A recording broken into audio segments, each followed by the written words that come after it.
بسم اللہ الرحمن الرحیم۔ السلام علیکم، میرا نام ہے سید نور حسن اور میں امید کرتا ہوں کہ آپ سب لوگ اللہ کی حفظ و امان میں ہوں گے۔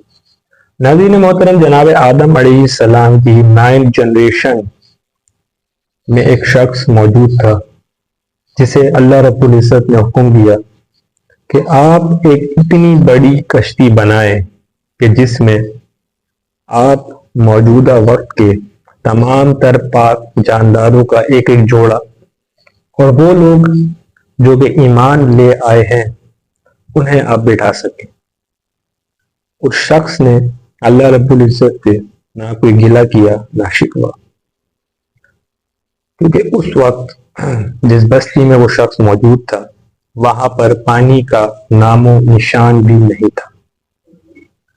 پھر بھی اس شخص نے ایک کشتی بنائی جس کی کیپیسٹی میکسیمم ہزاروں لوگوں کی تعداد اس میں کشتی میں آ سکتی تھی۔ اور جب دیکھا گیا کہ بہت دور بہت بڑی بڑی لہروں پر ایک بہت بڑی سی کشتی موجود ہے جس کے فرنٹ پر ایک شخص موجود ہے جس کا قد 10 ہاتھ ہے، جس کی داڑھی سفید ہے، جس کے ہاتھ میں ایک عصا ہے اور جس کا نام جناب نوح علیہ السلام ہے، جس کے 4 بیٹے ہیں جن میں سے ایک بیٹا اس طوفان میں غرق ہو گیا۔ اس کے بعد جو اس کے 3 بیٹے بچے ان سے نسل آگے بڑھی اور ایک قوم وجود میں آئی جس قوم کا نام تھا قوم عاد اور قوم سمود۔ ان دونوں قوموں کے باشندے اتنے ہنرمند اور جدید تکنیک رکھتے تھے کہ یہ لوگ پہاڑوں کو تراش کر بہت ہی خوبصورت محلات بنا دیا کرتے تھے، اور ان کے شہر میں بہت ہی خوبصورت مجسمے موجود تھے جو کہ انہوں نے پہاڑوں کو تراش کر بنائے تھے۔ لیکن یہ دونوں قومیں اللہ رب العزت نے عذاب میں گرفتار کر دی، یہ دونوں قومیں غرق ہو گئی اپنی نافرمانی کی وجہ سے۔ اس کے بعد ایک نئی نسل پروان چڑھی جو کہ بنی اسرائیل تھی، جو کہ جناب یعقوب علیہ السلام کی نسل تھی، اور اس نسل کے شروع ہونے سے پہلے ہی اللہ رب العزت نے ان تمام تر قوموں کو ختم کر دیا جو کہ پیسز میں ڈیوائڈ تھی، اور اس کے بعد سے لے کر آج تک جناب عیسیٰ ابن مریم کے دور تک،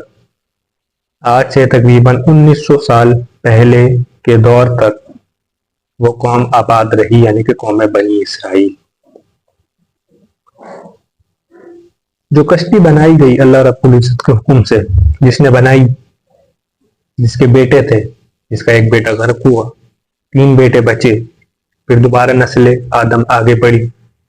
قوم عاد پیدا ہوئی، قوم سمود پیدا ہوئی۔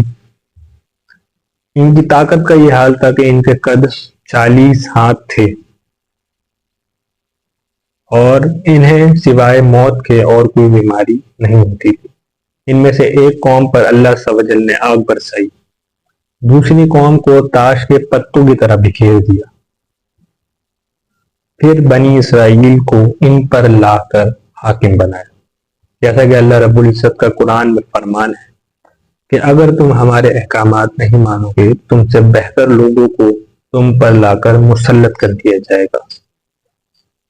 اس نیو سیریز میں آپ کو جناب نوح علیہ السلام کی زندگی، ان کی موت، ان کے بیٹے، قوم عاد، قوم سمود اور ان تمام تر قوموں کے اینڈ جس کے بعد بنی اسرائیل پیدا ہوئے، وہاں تک کی تمام تر تفصیلات بتاؤں گا۔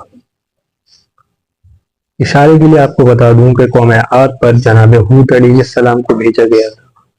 اور قوم سمود پر جناب صالح علیہ السلام کو بھیجا گیا تھا، اور ان دونوں قوموں نے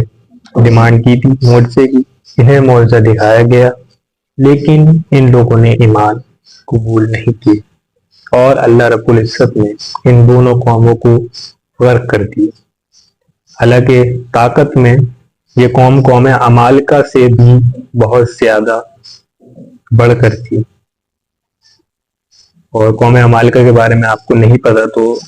لنک میں ڈسکرپشن میں ڈال دوں گا، آپ وہاں سے جا کر قوم عمالقہ کے متعلق ویڈیو دیکھ سکتے ہیں کہ وہ قوم کس طرح کی تھی. ملتے ہیں انشاءاللہ اس سیریز کے پہلے ایپیسوڈ کے ساتھ قریب. اپنا بہت بہت خیال رکھیے گا، تو مجھے یاد رکھیے گا. السلام علیکم ورحمۃ اللہ وبرکاتہ.